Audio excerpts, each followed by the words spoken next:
Okay, so what we're doing here is we are defending an angle 1. I got to really keep that blade in the peripheral vision for me. And so now you have to be careful. I mean, you can't just slide across this thing like this and catch that knife. I mean, what if that blade is sharpened on both sides? So I got to be careful where my hand is here, and I got to go here. And now, one thing you start adding in a little bit is, you know how somebody blocks you with that ulnar. Well, what do you do when you get blocked here and you slash across? I mean, you can start bringing those things into the drill if you want to spend a lot of time on these drills. Yeah, feel that. So trying to get one on me. See, that's the problem with a lot of these drills. They look good, and the guy's doing it with a knife because they're working together with each other. But you got to be careful about some of that stuff. So.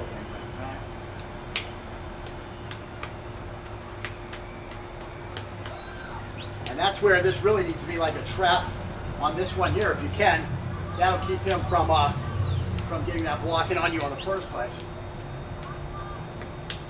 But now it becomes like a one-sided drill. There's lots of things you can do to advance these drills without having to come up with 10 different drills. You can take one drill and do a lot of stuff with it. Okay, so let's just switch it.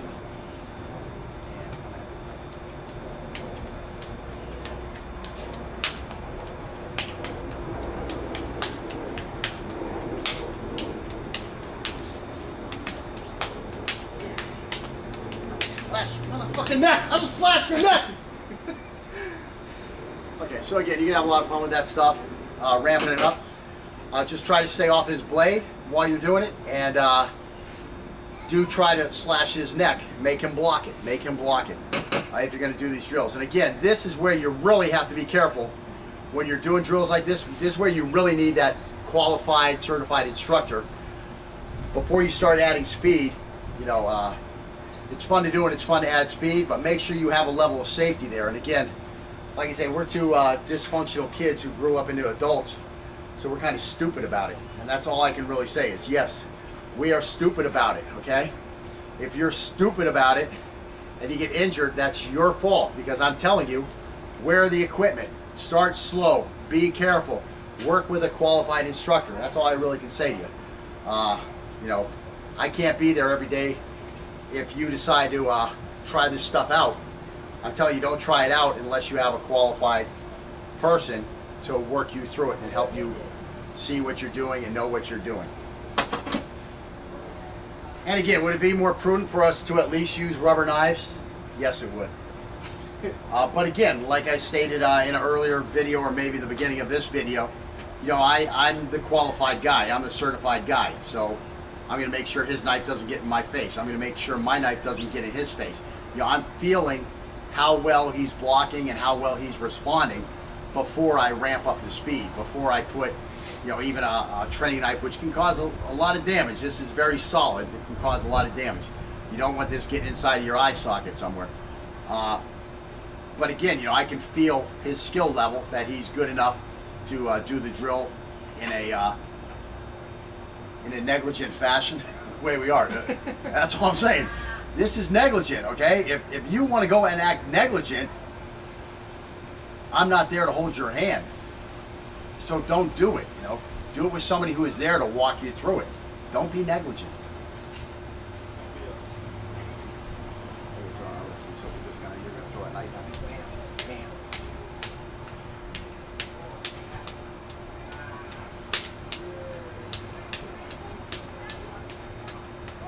And these are important drills, because what's happening is you're seeing a knife flying at your face, or in my case, you're not seeing a knife fly at your face, and you're forcing yourself to block that knife.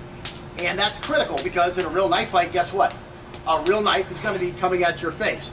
Sorry, I use my psoas bone a lot when I do my blocks, and it really beats on people's arms that haven't fully conditioned themselves yet. But again, we'll switch to the right for a second. Again, you know, this is something you need to see. You don't want to see a knife really coming from your head the first time that a guy actually attacks you. I mean, you can do all your patty cake out here where you're not really touching each other, but all of a sudden here comes a real knife slash, and it's back here where it's actually going to cut you, and all you ever did was operate out in this range here. Now you got to get back over here. You got to make sure you turn towards this thing. You got to make sure you're facing it so that you can properly see it and properly push it off and defend it. That's why that stuff is critical. And again, you have to start off very freaking slow. You only want to speed up if both of you are comfortable speeding up and the qualified person feels that the less trained person is going to be able to handle, the speeding up and handle this knife getting closer to their actual to an area where it could actually cut them. But again, you have to experience this stuff before your first real fight. Otherwise, you're going to be in a real fight and you're going to be in a part of the pool that's deeper than you ever experienced. I mean, your training has to be as realistic as possible, so the knife can't just always be coming out here. The knife has to be coming in here where you have to block it off. Otherwise, you're not training for a real fight. I mean, I can't emphasize this enough. As I watch different stuff on the internet, and some of these guys, they look highly accomplished. I mean, stuff is flying around, it's moving, they're blocking this stuff, but they're blocking stuff that was never going to hit them. I mean, there's a huge difference. Being at Largo range and being able to defang this snake is a lot different than, all of a sudden being at, I can't remember what they call the range exactly, but a range where a guy is right on top of you and here's the blade. It's a different interval, and you have to be able to handle that interval with the proper response. That's all I really can say. I mean, if you're doing all your stuff out here like this, and now here comes a real fight, and you have to do all your stuff in here like this, and you haven't practiced that, good luck on your first try.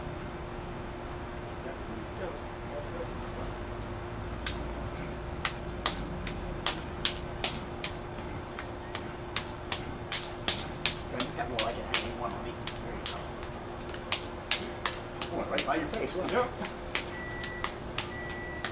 Jesus Christ.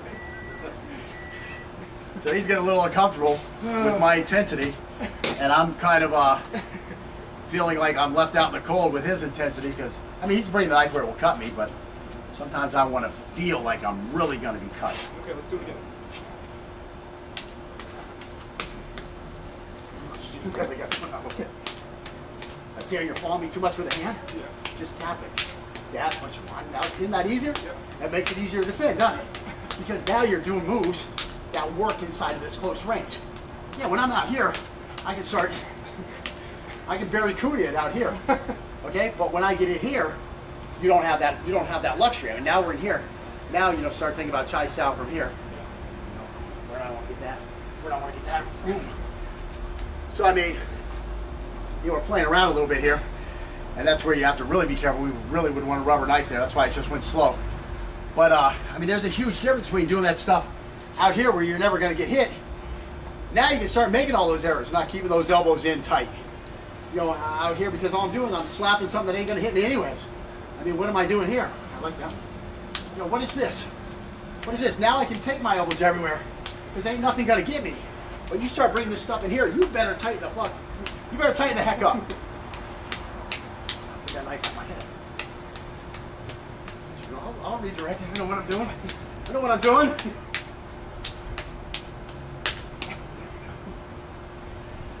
And that's where you need to be. You need to be where this knife will hit you if you mess up. And again, you need to make an accurate assessment of your skill levels, or have a highly qualified person who can make that accurate assessment for you. Before you really start doing what we're doing here. Again, you're seeing like the highlights of our drill. We spent a lot of time getting Scott ready, off camera. I'm not going to show you a whole, how long have we been at this now? 6 hours? Yeah.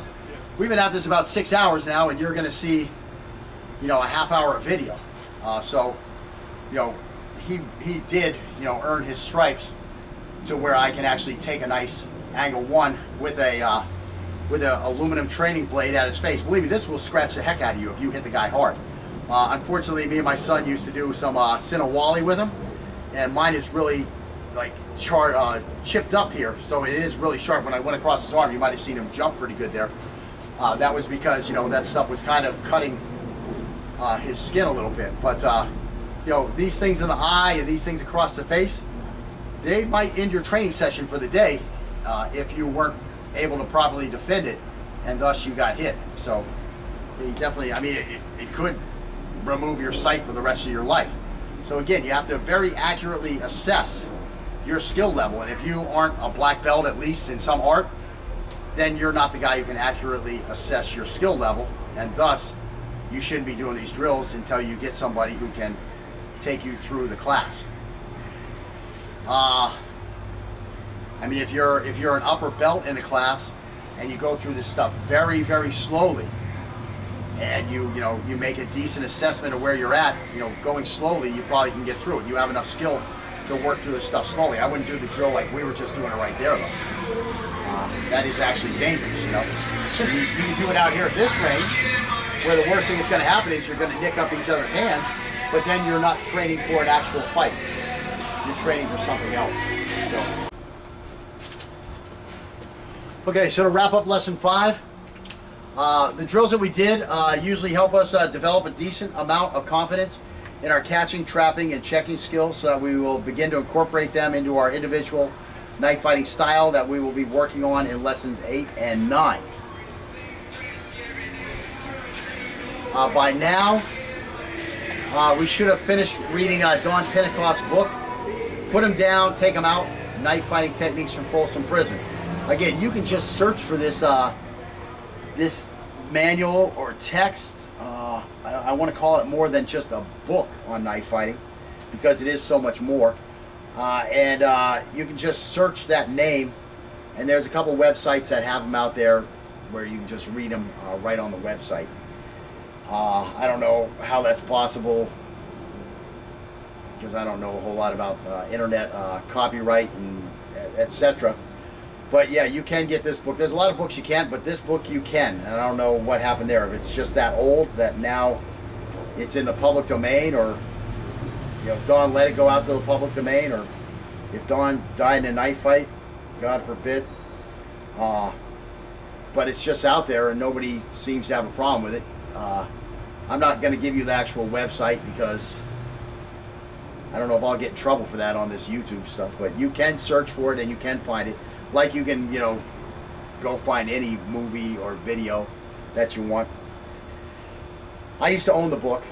I lost a copy of it, and so now I have a what do you call that? A virtual ebook. Yeah, I have like an ebook of it on my computer. And again, you probably could even download it from that website in some fashion. I don't know how, but at this point, if you're following along, you'll want to make sure that you read this text, so that you'll have a clear understanding of what we're getting ready to get into, because we're going to leave my course and we're going to follow Don's course for a little bit now.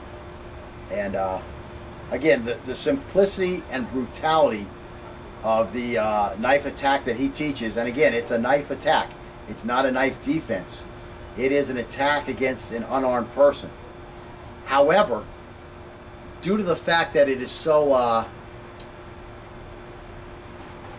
want to say instinctual, that's not the exact word, but due to the fact that it's like almost so instinctual, his technique, it's very easy to learn. And it's what many people use when they knife fight and they haven't even learned a system. Like I was saying earlier, I get the trolls that comment on some of my stuff. And every now and then what I'll do is and again, that video that I have, what a real knife attack looks like, that's Don Pentecoft's, that's his system right there. That's his attack. Get the hand up in the face and start just wailing away with that knife, as many stabs as you can, to the side of this guy and towards the back, where he's going to have less of a chance to defend him. And again, if you can hook his leg up and do that, that's great too. You're just trying to poke as many holes in this guy as you can in a short amount of time. And when people are enraged and they have a knife and they don't know how to fight with that knife, they're not going to be coming with angle 1s and 2s and then following up with a stab to the 5. No, they're either going to hold that knife like this in the ice pick fashion and come stabbing you like this, or they're going to hold it in that hammer fashion and they're going to come stabbing at you like this. Those are really the two choices when you're enraged and you don't know how to knife fight. That's why so many systems do train this X block against this guy, And that's why so many systems do train this downward X block, where you catch the knife when it's coming up at you. I mean, there is some practicality to those two defenses. The problem is when the guy attacking you actually has a little experience with a knife and he doesn't attack you with one of those two techniques, you're going to be in a shitload of trouble. And the big problem is that when the guy comes with one of these two attacks and a ranged attack, well, you're going to go to your natural defensive capabilities, and so it's just going to be instinct against instinct in that fight. The guy has the advantage with a knife, but other than that, it's a pretty even fight. Once you add skills to the equation, now the one guy has a much better degree of ability to overwhelm the other guy. So now a guy has a little bit of knife fighting skill and he comes at you. Well, you need at least a little bit of knife fighting skill to counter him, and still he's got the blade and you don't. So I mean, you need even more skill than this guy really to be able to cope with him because of the advantage of that blade. So again, you know, Dawn Pentecost's attack, it's brutally direct and it's brutally simple. And again, it's very similar to what an untrained person would just do instinctually, except for what he does is he refines it so that it becomes a little more, it has a greater capability to cause more damage. Because again, you have become a skilled fighter. Again, it's based on, you know, very instinctual type stuff. So we need to learn that technique because that is how you're likely to be attacked. The problem with these defenses, where the guys go like this and this, yes, it's very likely a guy may enraged and instinctually come and attack you in this ice pick fashion. The problem is with those techniques, they go like this. They always make the catch. They get the block and trap, they get the catch, and then they do what they're supposed to do. The problem is that's all nice if the guy goes like this one time. But that's probably not what he's going to be doing. He's going to be going like this, and whenever he sees your arm come up, he's going to try to take it to a different direction, and it's going to be very hard to perform that perfect technique without the guy following the script for you. Same thing when a guy comes like this. I mean, he sees your hands like this, you know, maybe then he just starts slashing at the hands. But he's not going to come one time and just stand there while you now trap him with your X block and perform your technique. I mean, it could happen where he comes in just and overcommits and you time it just right and you grab him. But the fact of the matter is he's going to be coming like this. He's going to be changing that angle. He's going to be hitting hard into you. Your X block might get knocked up into your face. Now you block the knife, the blade's right here, everything was good. But now you go to trap him and he's coming for the next one. And now it came from a different angle. You're thinking it's going to be here again. Now it comes to the side. Oh, he got you with a knife. So I mean, that's where again reality meets fantasy. And the fantasy just, you can't take fantasy into reality. It just doesn't work that way. It's like George Costanza. There's certain lines that can't be crossed. So anyways, lesson 6. Dawn Pentecost. Make sure you read it before you check out the next vid. Good luck.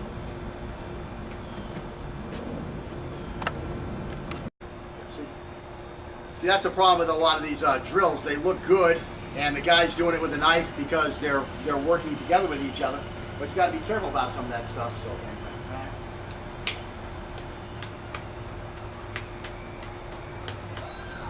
And that's where this really needs to be like a trap on this one here, if you can. That'll keep him from getting that blocking on you in the first place.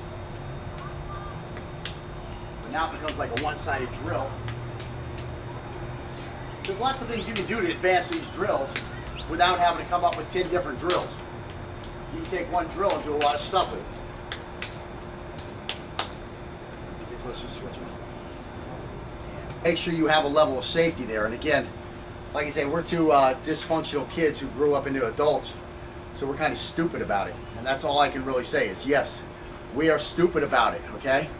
If you're stupid about it and you get injured, that's your fault, because I'm telling you, wear the equipment, start slow, be careful, work with a qualified instructor. That's all I really can say to you. You know, I can't be there every day if you decide to try this stuff out. I'm telling you, don't try it out unless you have a qualified person to work you through it and help you see what you're doing and know what you're doing. And again, would it be more prudent for us to at least use rubber knives? Yes, it would.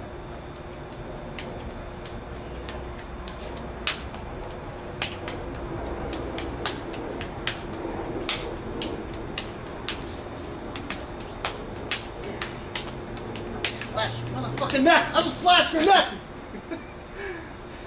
Okay, so again, you can have a lot of fun with that stuff, ramping it up. Just try to stay off his blade while you're doing it, and do try to slash his neck. Make him block it. Make him block it if you're going to do these drills. And again, this is where you really have to be careful when you're doing drills like this. This is where you really need that qualified, certified instructor. Before you start adding speed, you know, it's fun to do and it's fun to add speed, but but again, like I stated in an earlier video, or maybe the beginning of this video, you know, I'm the qualified guy. I'm the certified guy. So I'm going to make sure his knife doesn't get in my face. I'm going to make sure my knife doesn't get in his face. You know, I'm feeling how well he's blocking and how well he's responding before I ramp up the speed, before I put, you know, even a training knife, which can cause a lot of damage. This is very solid. It can cause a lot of damage. You don't want this getting inside of your eye socket somewhere. But again, you know, I can feel his skill level, that he's good enough to do the drill in a negligent fashion. The way we are. That's all I'm saying. This is negligent, okay? Okay, so what we're doing here is we are defending an angle 1. I got to really keep that blade in the peripheral vision for me. And so now you have to be careful. I mean, you can't just slide across this thing like this and catch that knife. I mean, what if that blade is sharpened on both sides? So I got to be careful where my hand is here, and I got to go here. And now, one thing you start adding in a little bit is, you know how somebody blocks you with that ulnar. Well, what do you do when you get blocked here? You slash across. I mean, you can start bringing those things into the drill if you want to spend a lot of time on these drills. Yeah, feel that. So try to get one on me.